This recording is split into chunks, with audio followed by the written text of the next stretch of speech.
All right. Well, welcome back, everybody, to my Monday nutrition meeting. We're calling this the Keto Paleo Support Group because when we talk about nutrition, we are often referring to what is our default, our ancestral way of eating. That is probably the best way of understanding how we're supposed to eat today. Um, we have lots of great studies and literature out there, and they give us a lot of information about how nutrients interact with our chemistry, our biochemistry. But they don't really tell us how to eat. It's not a holistic view of, well, what time should I eat? What food should I eat? What should a plate look like? So we take that paleo view of things. But in the meeting, or I should say, in the text group last week, I threw out there the idea, the question of, please, let me know what you would like me to talk about in these meetings. And I got a few responses back. And so today, I'm really going to try and just set up an intro to some big ideas, and I'm going to try and connect these big ideas to some of those requests. So some of the requests I got were interest in longevity, interest in discipline, some more specific ones like interest in intermittent fasting, minerals. And so I do have a variety of topics that I'm going to get to, but today I'm going to pick out some of those big softballs and try and connect them to some of my bigger ideas. And I was actually talking to Karen about this. We went out for coffee the other day. And one of the things is, what do I want to do with these meetings? That's something I'm constantly working on. Obviously, like I stated in the intro, we're talking about nutrition. We're looking at things through the paleo lens. We're also connecting to keto because a lot of our folks are doing keto. But I want to make sure that I am focusing in on my true skill set. And so I am a coach, or, when I was in the Air Force, I'm what you would call a technician. My goal is to give you guys actionable items to implement the science and the research, right? I'm not doing research right now. I'm not a PhD. And there's people who are doing that side of things better than me because that's what they do, right? So some of my influences, I look at Chris Masterjohn, PhD in nutritional sciences. I love what he's doing, taking his minerals course. You guys can take it as well. It's a free course. There's a guy who his channel is called High Intensity Health, where he's really getting into the research articles. A lot of really great people out there. And I don't want to just replicate that, right? I don't want to say, well, okay, I like these guys, so I'm going to, watch one of their YouTubes and then just regurgitate here. I think understanding that, just like when I was in the Air Force, I was a technician working under the psychologists and social workers. I'm here as a technician, as a coach, working under the PhDs in this field, right? Nutritional sciences and ancestral sciences, and saying, how can I take these sort of technical data points, these issues, and just say, here's how to put it into your life. And so that's my goal. And so that's what I want to frame up today. So one of the coaching ideas that I'm going to be using a lot, and I want y'all to wrap your head around, is what I'm calling the remove replace method. And I think this idea is really powerful when we're thinking about making behavioral change. Because it gives you something to hold on to, and I'll get into a second what is the remove replace method. It's exactly what it sounds like. But B, it also solves a lot of the physiological issues. So remove replace is exactly what it sounds like, right? If you want to get rid of a bad behavior, I shouldn't say the word behavior, but an undesirable behavior in your life, whether it be a food thing that you're eating or staying up too late, whatever that is, and you want to remove that, then we also always want to do a replace, right? Sort of an easy, obvious example is if somebody wants to quit smoking, right? Then they start chewing gum instead, right? You remove the cigarette, you replace it with gum. Actually, what I would suggest to those folks is to replace it with deep breathing, because a lot of smoking is in the ritual of taking the break, going outside. And so I would even just pretend to smoke. But anyway, this isn't about smoking. But that's my goal, is trying to help you guys out. So we're talking about diet and exercise, some of the big obvious changes people like to make, and where I see them go wrong. And I think if we can hold on to this idea of remove, replace, then a lot of it can be problem solving on your own. And then I'll just share some of the best practices I've seen along the way. So to illustrate that and to connect to some of your goals, some of the requests I saw in the chat, I'm going to talk about the morning. I think perfecting your morning ritual is probably your biggest opportunity for success on a health journey, on a fitness journey. And I understand some of you are in my morning class, so I'm a little bit preaching to the choir.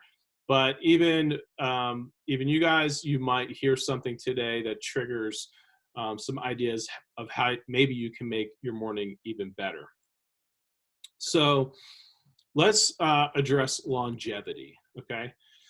So we have folks here who are interested in longevity. I think it was actually my dad who made the request in the text thread. So I'm going to record this today and share it with mom and dad. They're down in Fort Lauderdale on their 40th year and marriage anniversary today. So pretty awesome.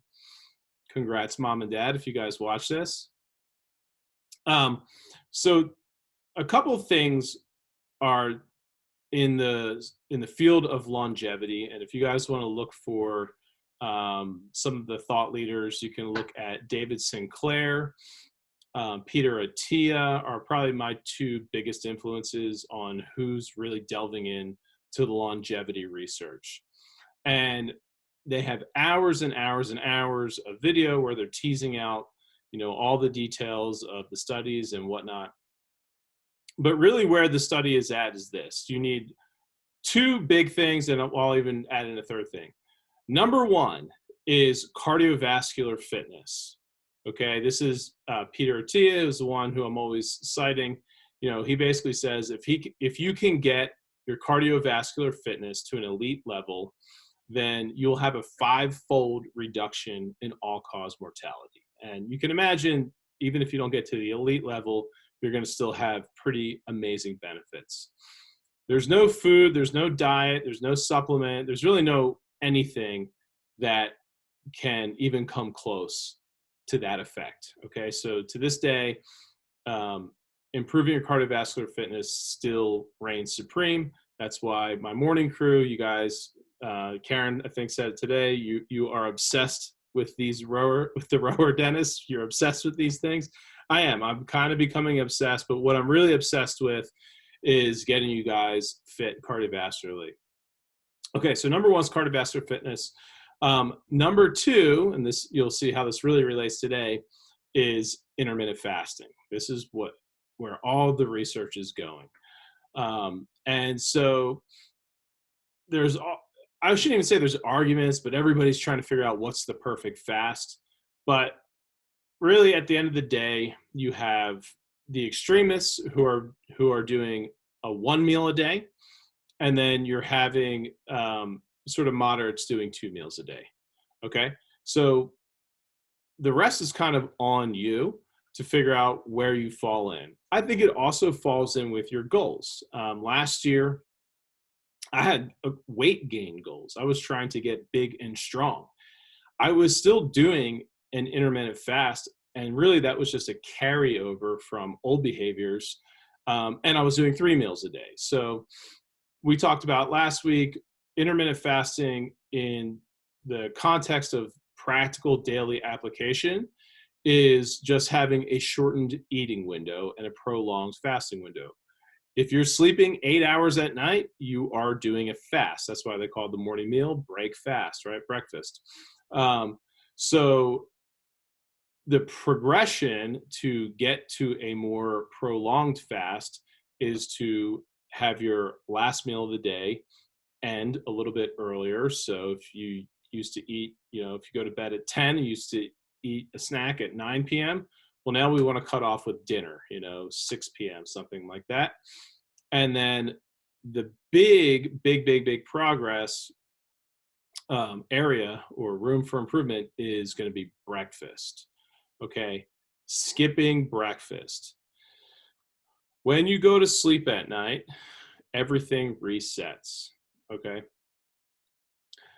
I've not really come across too many people who are truly like famished and hungry in the morning, especially if they put fluids in their body. Okay, sometimes you wake up, your stomach feels a little funky, but if you start with putting fluids into your body, typically you'll find that you can get right into a groove. You have a couple hours of just basically like clean energy.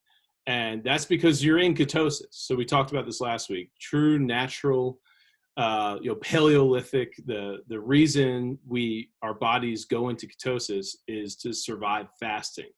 So because you went into a fast overnight, you went into rest and digest mode, your body went into some mild ketosis. So you're now burning your own fat for fuel. It's easier to stay in ketosis than to re-enter ketosis. So your morning is your biggest opportunity to set the tone for the day. And this is where I'm tying in all these ideas together, right? So the two first responses I had last week, what do you guys want me to talk about, was longevity and discipline. Your morning sets the tone of decisions for the rest of the day. You're waking up essentially as a blank slate, right? Every morning is an opportunity for a sort of a new you, right? A new set of habits. And if you set the tone each morning, the more likely you are to progress and have a really great day become a normal day. So I kind of want you guys to think about what is something in the morning that you would remove and something in the morning that you would replace that thing with. So I'll kind of make some suggestions, and then actually I kind of like to open it up and give you guys the opportunity to talk. So for me, I'll start simple. So I'm going to remove breakfast. And I actually did this years ago. Breakfast used to just be something I thought I had to do. Bowl of cereal in the morning, orange juice, sometimes like a donut or a bagel. But I'm pointing out that the old idea of breakfast was a lot of carbs, right? So I took out breakfast and I replaced that with coffee. And now I'm doing a fat coffee. Yes. Is that calories? Technically, yes. But as I explained, it's insulin free. I explained this in prior videos because we're doing fat. So do just a little bit, like a teaspoon of butter. And mix that in with my coffee. And I also have like the Laird's super mushrooms that I've been playing with recently to give it a little bit of added flavor. So I'm doing what I call, basically it's a bulletproof, or a version of a bulletproof coffee. So remove breakfast foods, replace with a bulletproof coffee, and I'm able to really crush the morning until about 10, 11 a.m. So that's my remove, replace. I want to open it up to you guys. What do you guys think? Anybody?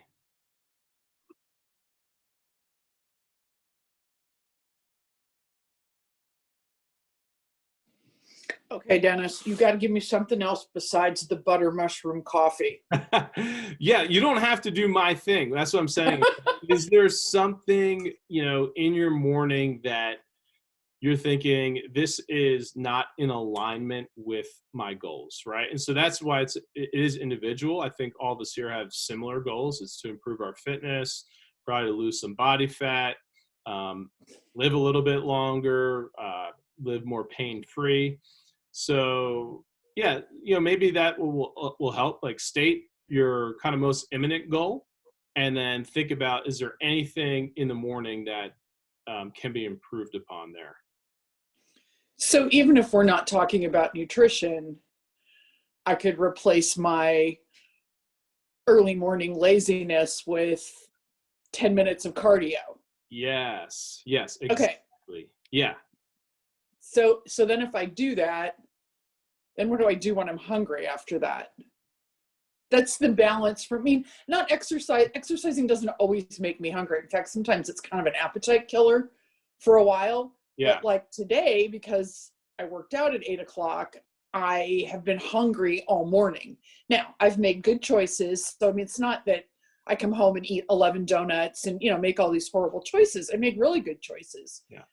But I think for me, because you and I had talked about, the fasting, yet still needing to fuel your body and trying to reach my protein goals, that's kind of all hard to organize in my head. And I know some of that just comes with time and setting up my routine.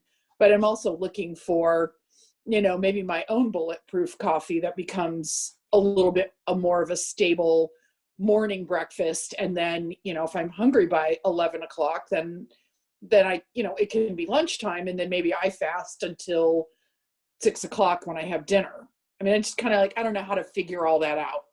Yeah, exactly. So first of all, this is why it is individual, right? Because Yeah. some folks, I think most of us here are working out in the morning, but some folks are working out in the evening. Okay. So if you are exercising in the morning, then I think it's appropriate to break your fast post exercise. You have the option to prolong it. If, though, and this is where we're going to tie in, I'm going to tie everything to a little bit of the science of the hormones at the end of this.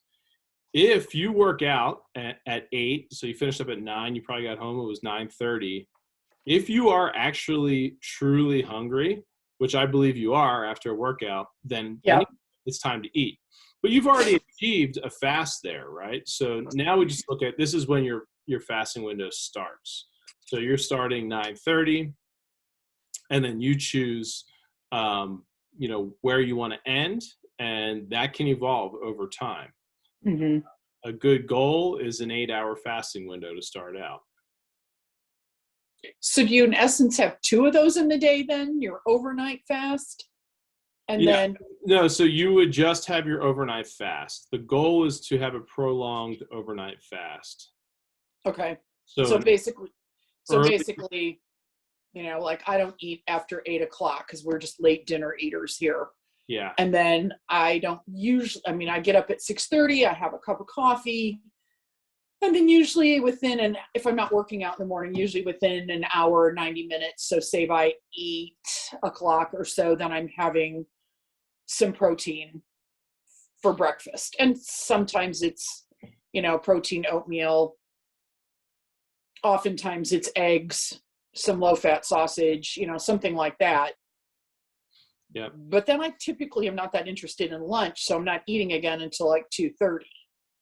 So I guess for me, it's as silly as it sounds, I'm worried that I'm not getting enough calories.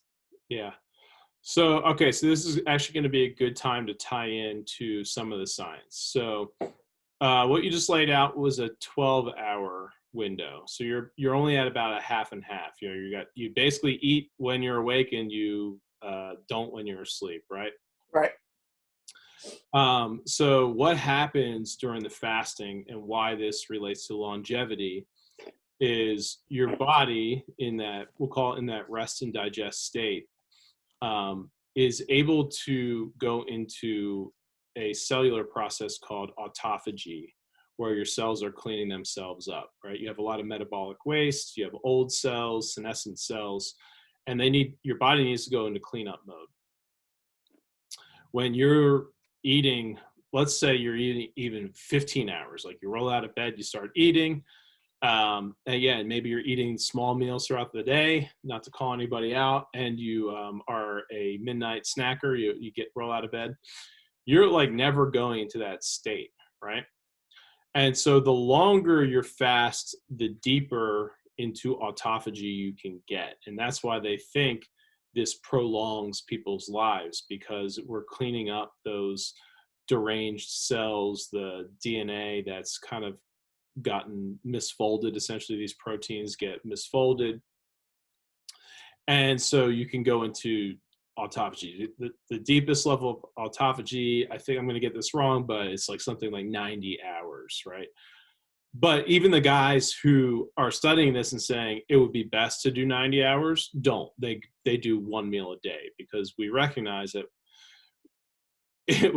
at some point, like, this has to converge with reality, right? And how we can actually live our lives. So your first goal, just in knowing that, would be to shorten the window. The other side of it would even be to look at what you're eating. So they also, and this is where I even struggle with what they're saying, is they also pick on protein a little bit. Protein signals some of these signaling enzymes like mTOR, and what these signaling enzymes in our body do is have some aging effects, right? And so now you're looking at, let's again pick on the guy who's trying to hit his protein, but he's eating a huge eating window, and maybe he's hitting his calories, but he's eating little meals throughout the day over a very long period of time. You're neglecting autophagy, and you're signaling the signals inside your body that do relate to aging. So in the short term, maybe that's a great diet for that person if they're controlling their calories, whatever. But in the long term, through the lens of longevity, they're breaking some of the cardinal rules. So for you, I would say make a minor adjustment to that eating window, bring probably dinner a little bit earlier. And then, or if that sounds terrible for you, rather than your breakfast being focused on carbs and protein, maybe make it focus on some fats, some healthy fats. Then you can avoid the insulin spikes. This is another part of aging. There's another term called inflammaging. That's all related to insulin and cortisol and these stress hormones being out of whack. And then the issues with the protein as well. So you could do a fat breakfast. That's why I do that fat coffee. It's calories, but it's maintaining the integrity of my fast. Does that make sense? Yeah, it does. I think, Raises just one issue for you though. How do you hit your protein, right? Because now you got to well, we talk about this a lot, you and I do, and I mean, I just struggle with that. It's not that I dislike meat, and I know there are other sources, but I'm not going to whip up some, fabulous meat protein meal at lunchtime probably. And I'm not a big lunch, so just, it's kind of the more I have food preferences of things I do and don't want to do during the day. And I probably could supplement with some high quality protein powder and do some things. I think, I have to get my head wrapped around the fact that fat isn't always bad. And I just think for so many years, you look at, especially if you've been trying to lose weight or whatever, you're like, stay away from the fats, stay away from the fats. Well, most of the fats you need to stay away from are the fats that are in the foods you shouldn't really ever be eating at all. And I do a pretty good job of that, but then I probably am eating stuff that's way too lean. I tend to eat a lot of vegetables, fruits, all good stuff, but it doesn't help for that more balanced fat, protein, and get my carbs in because that amount's lower. So it's a constant tweaking thing for me. And then throwing in some of the newer ideas that you're suggesting is kind of what I'm looking for. So yeah, it's always going to be a challenge for me. All right. So Go ahead. I was going to say, I have a book recommendation for you, Lisa. Oh, that'd be great. It's called The Big Fat Surprise: Why Butter, Meat, and Cheese Belong in a Healthy Diet. Okay. And it's by a woman named Nina Teicholz, Teicholz. And she was it's been a long time since I've read it. So if I misstate anything, I apologize. But she was a a restaurant reviewer, and she didn't have any money. So she just always had to eat what they served her at the restaurant, for the free meal. And a lot of times they did organ meats and things that were really high fat that she would have never eaten at home. And she thought, oh my God, I'm going to be like 500 pounds if this continues. And what she found out was she lost weight. Yeah. Interesting. Yeah. So it's a really interesting book. It sounds great, and I love to read. So thank you for the suggestion. I have a book recommendation as well. Okay. And I think it's going to be one that I review here in the future, but it's called Ketotarian by Dr. Will Cole, and it is a plant-based keto diet. Now, he does still eat eggs and salmon, so that's often what the reason I recommend this book for people is they come to me and they're like, hey, I want to be a vegan and I want to be keto, and it's like, well, there's only one person I know of who even has a strategy around that.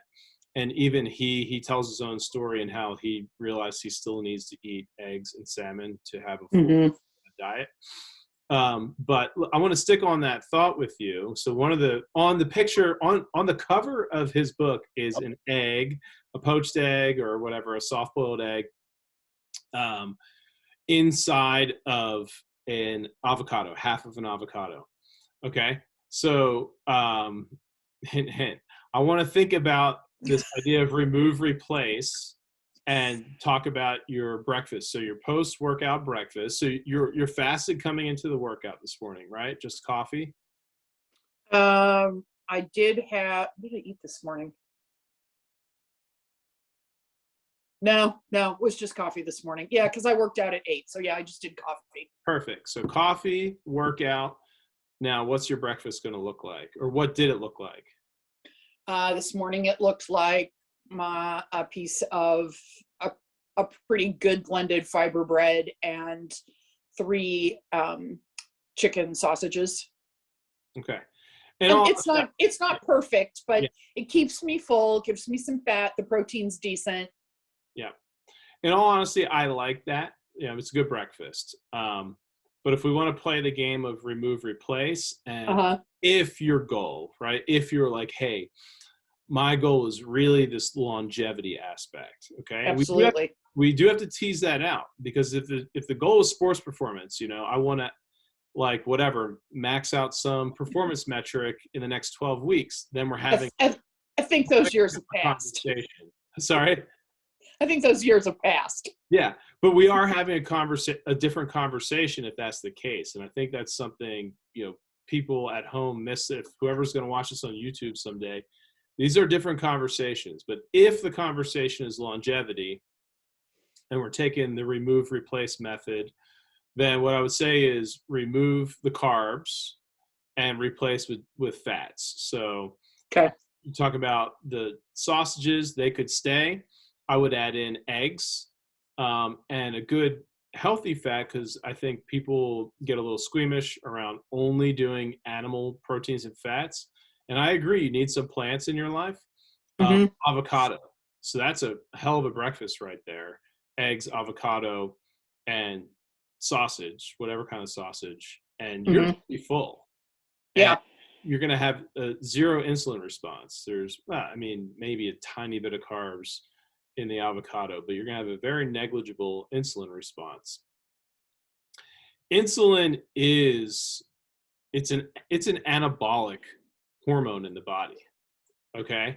So when we're talking about inflammation, when we have sustained high levels of insulin, what they found is that can actually thicken the lining of your arteries and your circulatory system, the endothelial lining.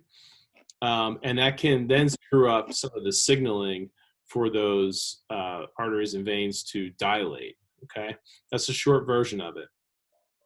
And also, if your insulin's constantly elevated, well, we know the reason is because your blood sugar is constantly elevated. That's why insulin would be elevated. And the blood sugar itself is also inflammatory in the body.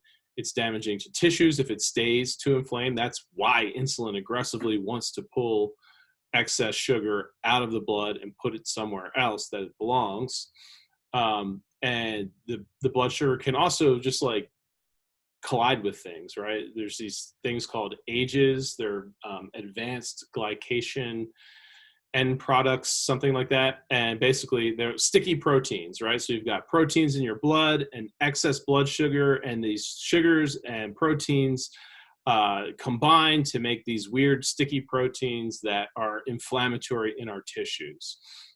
So all that, condensed short version is talking about longevity.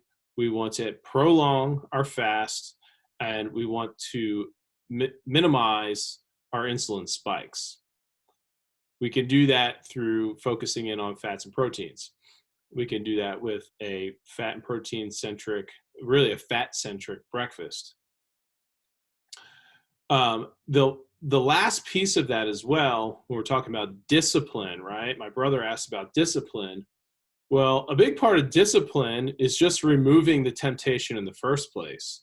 So what are we talking about? We're talking about cravings and hunger cravings. Redundant.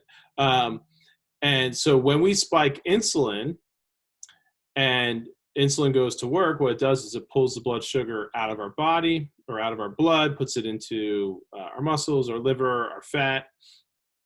But it does it in a big, sort of not indiscriminate, sweeping fashion. So then our blood sugar ends up dropping too low. Then cortisol spikes, which is a stressful hormone, but it also makes us have cravings, and it's all connected in with our hunger hormones. And so insulin starts the blood sugar roller coaster, which starts ultimately some cravings after your sugar crash, and then bad decision making. And once you get on that coaster, you're more likely to continue bad decisions, because we all know you can't just have one, right? Whatever it is, whether it's the cookie, whether it's the Pringle, right? Once you pop that bag open, it's very unlikely to stop. Yesterday I thought I could have a handful of goldfish. Goldfish are my kryptonite, and I ate damn near an entire tub of them. So I'm not gonna, full disclosure, goldfish got the best of me yesterday, but this is how it happens. So how could I have avoided that is to make an attempt to have a healthy meal before I decide to snack. Like if you get the signal that it's time to snack, then it's time to eat. Okay, just go ahead and eat and get it over with. Or we want to talk about remove, replace, try and push past that, replacing with something else. You can try water, you can try fresh air, go for a walk, but you do have to ask yourself, like, what is the purpose of this snack? And there's not a ton of snacks that serve a great purpose, unless we are doing things like nuts or seeds, and it's actually getting us closer to our daily goal for calories and macronutrients. So does that make sense? So remove, replace. We don't want to just be feeling empty, feeling a want. I think this connects to what you were talking about, Dave, is, why do we eat? So much of it is emotional. And it's good to have that mindfulness around that and understand that probably the reason I'm craving goldfish right now is not related to true hunger at all. Like, we know that, right?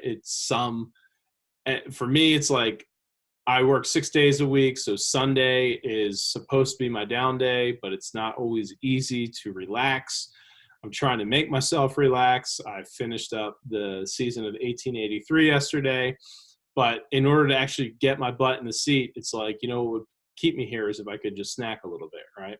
What is that? That's something I have to address. What's a better alternative? I want to remove those goldfish and replace. If I have to snack, if I have to emotionally eat to sit still and get my body to chill and down regulate, fine. Then let's be aware of that. And maybe I want to replace with celery. I mean, sounds boring, but hey, at least it's not going to, get in the way of my goals. It's good fiber, something like that. Right. What else do you guys think? Is there anything at this point where you're thinking, okay, remove, replace? Like, I have an idea of how I could use that tactic to serve me.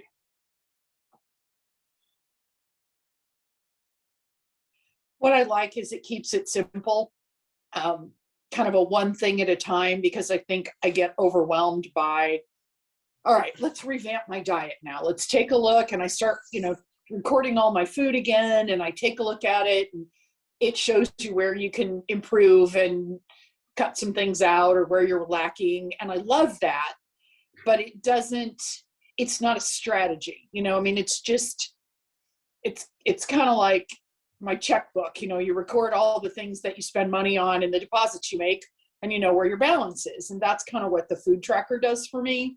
But I need to be able then to look at the bigger day and say, all right, I'm doing a pretty good job. Where can I improve? Mm-hmm. And so taking a look at one meal, one time, and thinking, okay, I'm doing okay there, but I could take the bread out. Even though I've made a decent choice in bread, I could take the bread out, and I could add an egg and, some avocado. Right. I'm somebody that likes variety, so I'm not going to want to do that every day, but that's okay. If I do it 3 days a week and have my other couple alternate breakfasts to throw in only 1 or 2 days, then I've made a change, and then I can see what that does to my tracking. I'm not giving it enough effort yet to really see a decent weight loss, but I'm more fit because I come to the gym a teeny bit more, not enough. So I just think like the kind of one thing at a time sorts out for me, not feeling overwhelmed by this big picture of, I need to eat better, I need to get more fat, I need to, get more protein, I need to do this, I need to exercise more. And it feels so overwhelming in my day.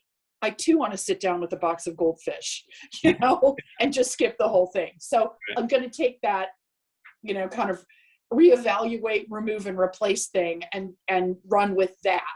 Yeah. And then I'll be ready to make another adjustment. I think you nailed it. And so you nailed down two things. One change at a time, right? So I'm in the process of writing a blog post right now. I got the new website up, everybody. Let's check out the blog posts. And in that, I point out, try 1 to 2 small changes. So ideally a remove and replace, we'll call that 2 changes, and do that for 1 to 2 weeks. I mean, if you think about that, if you did the 1 to 2 changes per week, that could be as much as 100 changes in a year. I mean, that's insane amount of positive changes. But even if we did half that, 1 to 2 changes every 2 weeks, I mean, we're making a ton of change. Who can even think of 50 things right now off the top of your head? I mean, we're struggling to even throw out 1 or 2, but they will come. And then also focus that in just to one part of your day. So what I want you guys to take away from today, and some of you are already obviously doing an amazing job with it because you're in my morning class, but I think the morning, if you can perfect, I probably should stray away from perfect, but if you can really design a really great morning, then you are really truly setting yourself up for the rest of the day to be that much more easy and set up for success. So Lisa, looking at your changes, just keep refining, right? Like, how can I make the morning this much better, refine. So maybe I can link in. I did, I kind of had a, what's the word called? I want to say prototype, but I was messing around with a different product 2 summers ago. And I launched like a beta with my client, Andy. And so I have a bunch of recordings on my Google Drive. I'll look at them. I might share them with you guys. But anyway, we were working on what I call the 4 pillars of fitness: food, sleep, movement, mindset, and really working on the morning. And so what her perfect morning really ended up looking like, it was pretty regimented. We implemented a few different rules. So we had one rule, it was called none before sun, which meant no artificial light. So definitely no technology, but ideally no artificial light before sunshine. And so that meant she rolled out of bed, she didn't hit the lights, anything like that. Just, use the restroom, drink some water. Obviously this works better when the weather is good. And then the goal is to get outside and have natural light be the first thing in your eyes, and to do some gentle movement with that. This whole process can be as little as 15 minutes, right? So it can just be roll out of bed, get outside. She was doing some sort of like, flowy yoga type movement, just gentle stretching, getting some deep breaths, some fresh air. She was doing barefoot, so feet in the grass, and getting some sunshine. Imagine how good that feels, and how that's the first It's 1 feeling o'clock. you have, the first emotional experience you have going into the rest of your day. Okay, she would do her version of the bulletproof coffee, and also some light reading in the morning, and then went about the rest of her day. But that morning, mastering that morning for her, to this day, it's been 2 years, we still work together, we're still working on a lot of things. I said, hey, do you remember when we were doing, I called it the Halo course. I said, what was, like, looking back, like, what was the most important thing we did? What was the coolest thing? And she said, honestly, I think, like, the best thing was just getting the mornings tuned up and walking. And to this day, she's my walking client I'm always talking about. I'm going there right now. And we're walking about 5 to 8 miles on her lunch. But anyway, it was the mornings and the walking that she's still, to this day, it was like, that was the coolest thing ever. So I really, really believe that if we're talking about discipline, this goes to my brother, taking control of your morning, right? If you get up in the morning and you're giving in to some vice, then the rest of your day doesn't stand a chance. And maybe none of you here in this session right now have that going on, but I definitely had that going on. It was called Dunkin' Donuts. And I can't tell you how many mornings I started at Dunkin' Donuts. I'm from Philadelphia, so they're everywhere. They're hard to avoid.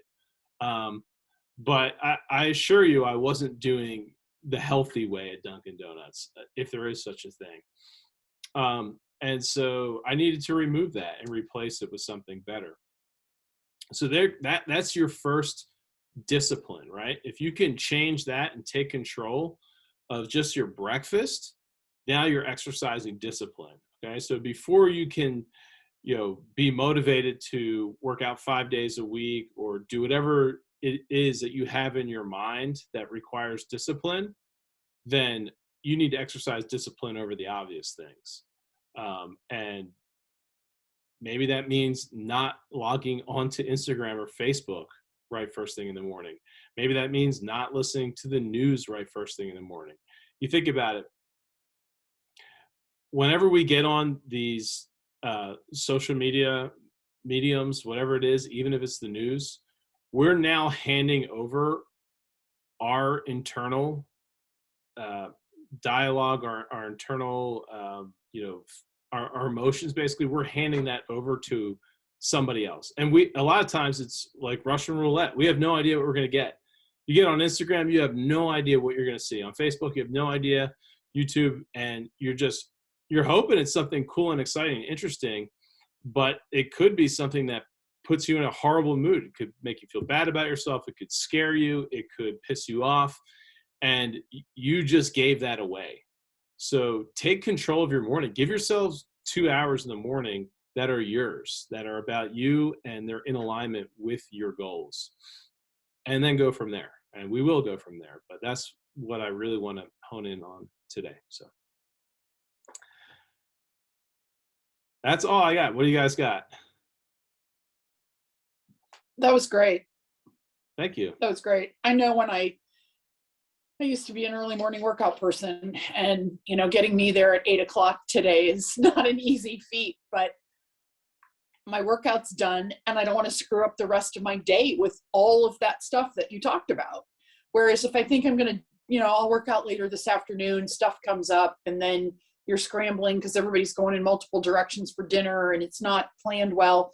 And you end up suffering too. If it's just me, that's one thing, but I'm, doing stuff for family.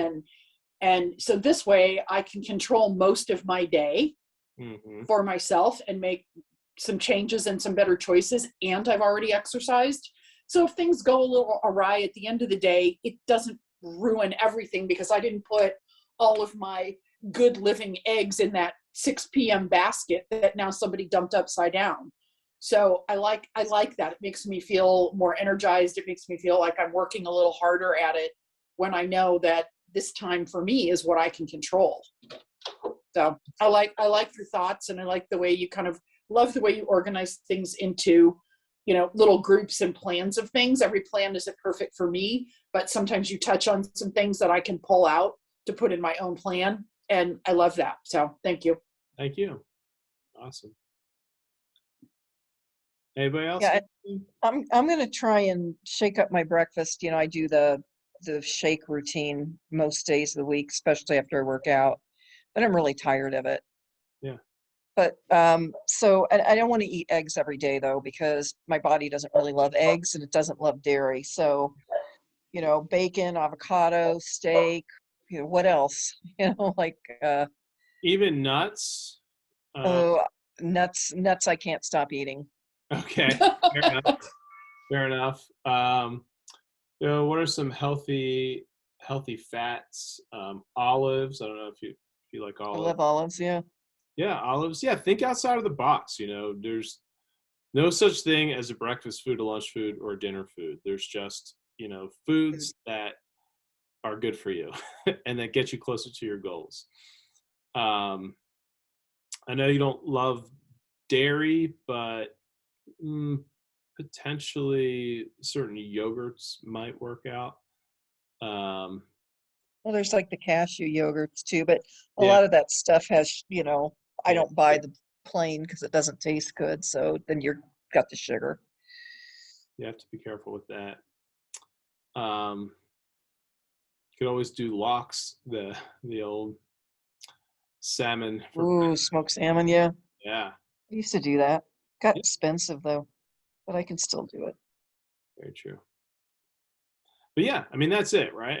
There's no way that we can all do this without putting in some work, right? And so there is the discovery process. And like I said, check out the book Ketotarian, or check out any old book that talks about this sort of type of eating, paleo, keto. And I'm sure there's a ton of recipes. I'll see if I can dig up some different breakfast recipe ideas. But yeah, just keeping it fresh is definitely good. I'm very much a habitual person. I just would rather not think about it and just be on autopilot, but that's how I am. I think my favorite breakfast right now is actually over at Sweet Teas. They have those quiche, the spinach, red onion quiche, and there's red pepper in there too, and they got the meat lovers quiche. And that's all I've actually eaten so far today, is coffee and quiche. So I feel fine. It's 1:00. But I will feel later. Don't get me wrong. We've talked about this before, Dennis, but it'd be fun to have everybody like submit a recipe for something keto-ish that they eat that they like. Yeah. We could start putting together a little cookbook or whatever, a little file. All right, homework, everybody. So today's topic is master your morning, including setting up your ideal breakfast. So share that. Let's share that next week. I like your idea, Karen, because I'm always looking for, new recipes. And yes, we have the internet at the tips of our fingers, but sometimes it's hard to look at stuff and go, yeah, that sounds really good. Or, someone makes it and says, oh, well, I added this, this, and this to it. And I couldn't get enough. Sometimes I think recipes shared by humans are better than the recipes that are shared online. Yeah. And I'm not like Dennis. I can't eat the same thing every day. But I do like the either. Yeah, I do like the idea though of having, just a few things, because like if something tastes really good, I'll just eat it all because it tastes so good. But if I'm going to eat it 5 days a week, then if it tastes good, I'm not going to like keep eating it all every day. And I do have a lot of variety. I mix in my variety with lunch and dinner, but for whatever reason, breakfast, I just don't care It's the same thing, but that's just me. Yeah. All right, well, cool. I want to hop off because it is 70 degrees out and it's a walking day, and Andy and I are going to go try and set a record. Whatever it is that you're thinking of right now that you're wanting more of, message me and we'll talk about that next week or in an upcoming week. But yeah, I just want you guys to think about your morning routine. And even if it's going great, look at it again, see if there's not somewhere you can remove and replace to clean it up. Thanks, Dennis. All Thank right. you, Dennis. Thank you. See you next week. Bye. Thanks. Bye. Bye.